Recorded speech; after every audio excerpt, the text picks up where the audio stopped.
Hey guys, welcome to my new video. आज हमारे पास है हीरो होंडा CD डिलक्स, जो कि गाड़ी पिकअप नहीं ले रही है। और पिकअप नहीं ले रही है तो प्रॉब्लम हो रही है इसमें कि अगर इसको जब चलाते हैं ना तो खुल के नहीं चलती है। उसकी वजह से माइलेज भी घट हो चुकी है इस बाइक की। तो आज मैं बताता हूँ आपको कि किस तरह से हमें इसकी सेटिंग करनी है और किस तरह से हम इसमें क्या प्रॉब्लम है जिसकी वजह से ये पिकअप नहीं ले रही है गाड़ी और बिल्कुल दबी दबी चल रही है। 2 सवारी बैठने के बाद तो इतनी हेवी हो जाती है कि चलती नहीं है। क्लच भी पूरा छोड़ते हैं, रेस भी पूरी लगाते हैं, फिर भी नहीं चलती है। एक्सीलेटर देते रहो आगे चलती नहीं है। ऐसे लग रहा जैसे कि चौथे गियर में चल रही है। पहला गियर होता है तो ऐसे लगता है जैसे चौथे गियर में चल रही है उठाने के टाइम पे। ऐसे हो रहा है इसमें, ये कंडीशन हो रही है। तो चलिए वीडियो में मैं दिखाता हूँ आपको कि इसमें क्या प्रॉब्लम हो चुकी है। बने रहिए मेरे साथ वीडियो में एंड तक, और चैनल पर नए हैं तो प्लीज़ सब्सक्राइब कर लेना। तो गाइस, सबसे पहले हमें ये खोलना होगा क्लच साइड का कवर, किक साइड वाला। ये RS कवर बोलते हैं इसको। ये हीरो होंडा की CD डिलक्स। ये गाड़ी बिल्कुल भी पिकअप नहीं ले रही है। पहला गियर लगा दिया और 2 सवारी बैठी है तो बिल्कुल भी नहीं हिल रही है, आगे चलने का नाम ही नहीं ले रही है। तो सबसे पहले ये क्लच कवर खोलेंगे, उसके बाद मैं दिखाता हूँ इसमें कि हमें क्या करना होगा जिसकी वजह से ये प्रॉब्लम आई है। इसमें क्या ऐसा खराबी आ गई है जिसकी वजह से ये प्रॉब्लम हो रही है। तो आप भी अपनी बाइक का चेक कर सकते हैं और या मेरी शॉप पे विज़िट कर सकते हैं। शॉप का एड्रेस डाल दूँगा डिस्क्रिप्शन में। अगर आपके साथ ऐसी कोई प्रॉब्लम हो रही है तो आप शॉप पे विज़िट कर सकते हैं। तो चैनल पर नए हैं तो प्लीज़ सब्सक्राइब कर लेना। वीडियो पसंद आए तो लाइक कमेंट शेयर करना। चलिए वीडियो में आगे बने रहिए। मैं खोल लेता हूँ क्लच कवर, फिर दिखाता हूँ मैं आपको। तो गाइस, सबसे पहले ये कवर खोल लिया हमने और आगे वीडियो में एंड तक बने रहना। आपको आज पूरी अच्छे से डिटेल में बताऊँगा कि अगर हमारी बाइक की पिकअप बिल्कुल ख़त्म हो चुकी है, पिकअप नहीं ले रही है बाइक, तो कैसे हम वापस से बाइक की पिकअप बढ़ा सकते हैं। तो वीडियो में एंड तक बने रहना मेरे साथ। अब हम खोलेंगे ये 4 बोल्ट। सबसे पहले ये 4 बोल्ट खोलेंगे। तो चलिए खोल के दिखाता हूँ मैं आपको। ये चारों बोल्ट खोल लिए हमने और खोलने के बाद इस प्लेट को बाहर निकालेंगे। दिखाता हूँ कि प्लेट कैसे बाहर निकालनी है अपने।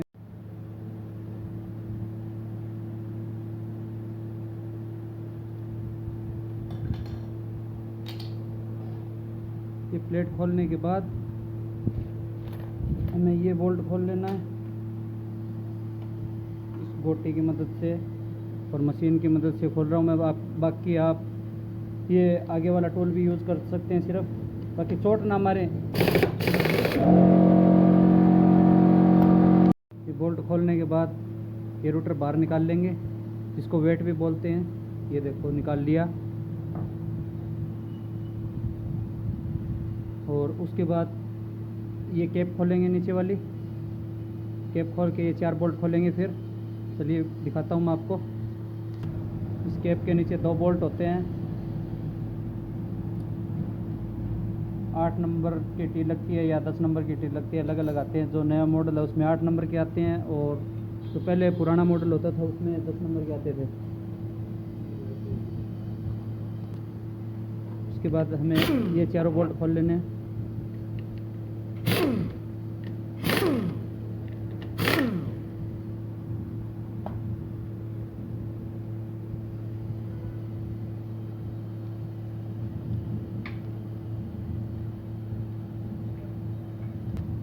और खुल गया।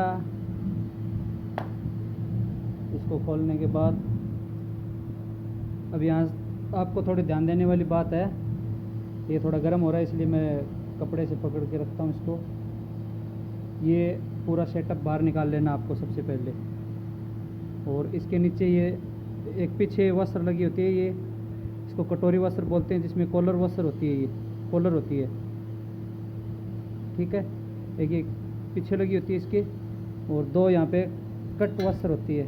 इनका आपको खास ध्यान रखना है। इस टाइप में होती है, 2 चांद कटर बोलते हैं इसको, कटवासर बोल दे, समझ गए आप। ऐसे 2 टुकड़े होते हैं, एक यहाँ शायद नीचे गिर गया, वो बाद में उठा लूँगा मैं।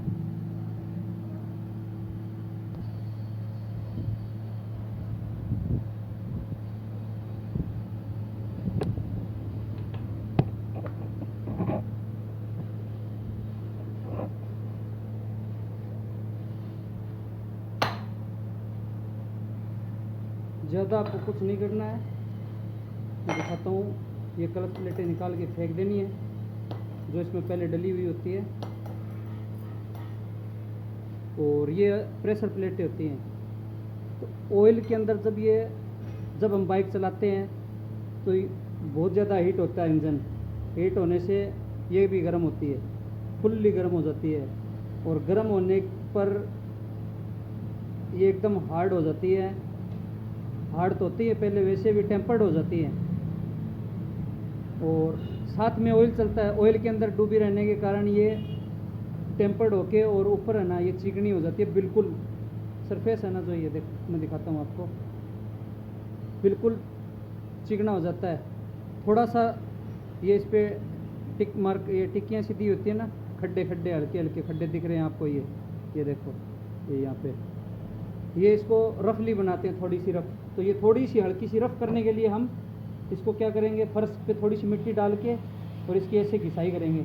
इस पर रेगमार वगैरह कोई काम नहीं करेगा, रेगमार मारना भी मत, और ग्राइंडर की मदद से तो आप बिल्कुल भी मत करना, क्योंकि कहीं से कम और कहीं से ज़्यादा दूसरी साइड बदल लेनी है आपको। ज़्यादा देर नहीं घिसना है, बस 2-4 ऐसे राउंड लगाए। मैं आपको पूरी डिटेल में बता रहा हूँ आज, फुल्ली डिटेल में। आपकी बाइक का पिकअप इतना मस्त हो जाएगा, इतना मस्त हो जाएगा।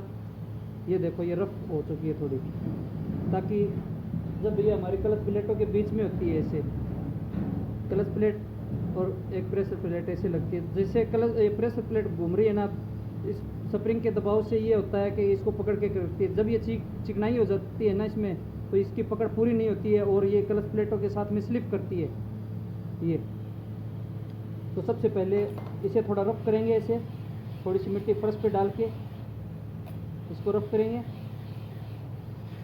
ये हीरो में 3 पीस होते हैं, और तीनों के तीनों पीस आपको रफली कर लेने ऐसे, जैसे मैं कर रहा हूँ, वीडियो में दिख रहा होगा आपको अच्छे से।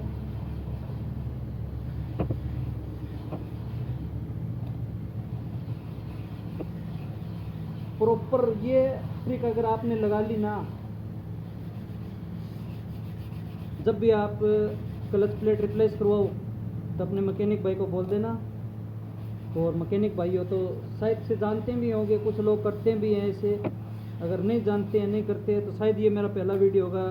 जिस हिसाब से आज मैं बना रहा हूँ ना ये वीडियो, शायद आज तक किसी ने वीडियो नहीं बनाया। तो आज पूरे प्रोसेस के साथ मैं आपको दिखाऊंगा इस बाइक का पिकअप इंक्रीज़ करके। आप भी क्या याद रखोगे तो किसी भाई ने हमें ये पॉइंट बताया था, ट्रिक बताई थी। ये 2 पीस और तीसरा ये रहा मेरे हाथ में।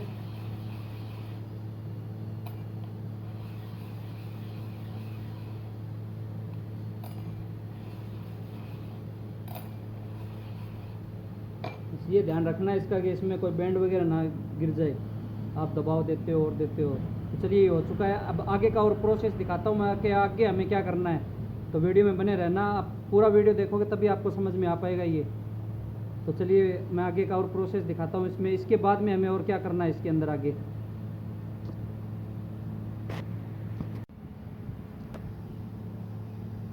तो आगे फिर ये देखो,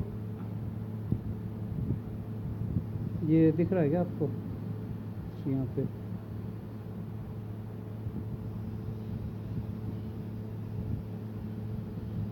हीरो ये लगानी है सबसे पहले, फिर एक ये डाल देनी है प्रेशर प्लेट, फिर एक क्लच प्लेट, फिर एक प्रेशर प्लेट, फिर एक क्लच प्लेट, फिर एक प्रेशर प्लेट, फिर एक क्लच प्लेट। ये देखो, बस एक चीज़ का ध्यान रखना, ये सामान ओरिजिनल होना चाहिए, जेन्युइन। देख रहे हो ना आप, ERO हीरो, अच्छे से। ये देखो, ये देखो हीरो, जेन्युइन डाल रहा हूँ, ये लो, ठीक है।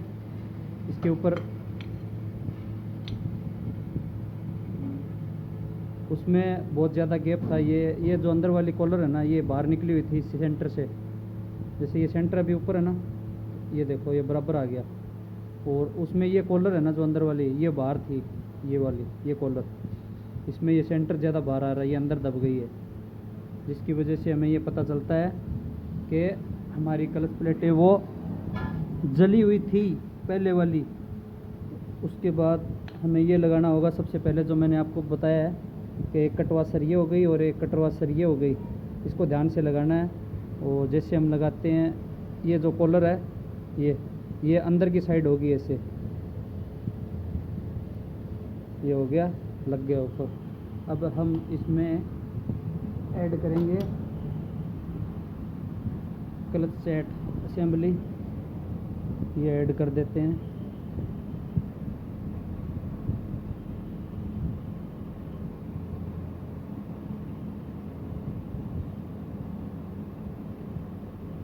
ये हो गया, इसके ऊपर एक वॉशर लगेगा यहाँ पे, वॉशर लगने के बाद ये बोल्ट लगेगा। चलिए इस बोल्ट को टाइट कर लेते हैं।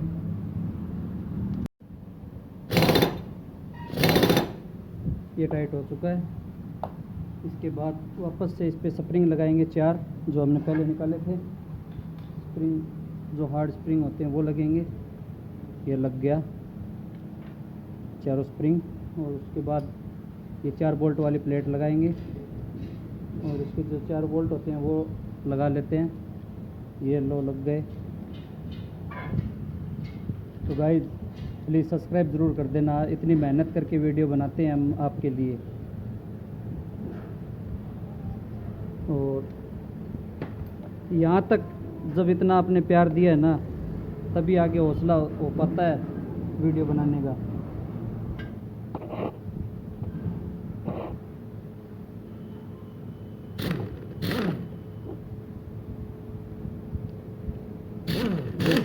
जैसे अभी तक प्यार दिया है ना आपने, वैसे भी आगे प्यार देते रहना। आपके ये दोनों नीचे वाली कैप के दोनों बोल्ट टाइट कर लेंगे। कैप लगाने के बाद जैसे खोला था वैसे का वैसे वापस से फिटिंग कर देंगे इसको।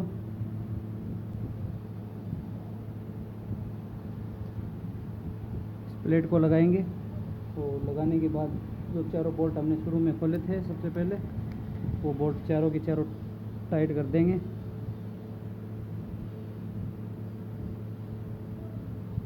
So guys thanks for watching. Video को मैं बस थोड़ा सा और दिखा देता हूँ आपको, एंड करता हूँ। और चैनल पे नए हैं तो प्लीज़ सब्सक्राइब कर लेना। वीडियो पसंद आए तो लाइक कमेंट शेयर करना। सो गाइज देखना, अभी ये जो बाइक खड़ी है हमने तैयार कर ली है। अभी आप देखना, इसका पिकअप चेक करवाता हूँ आपको लाइव।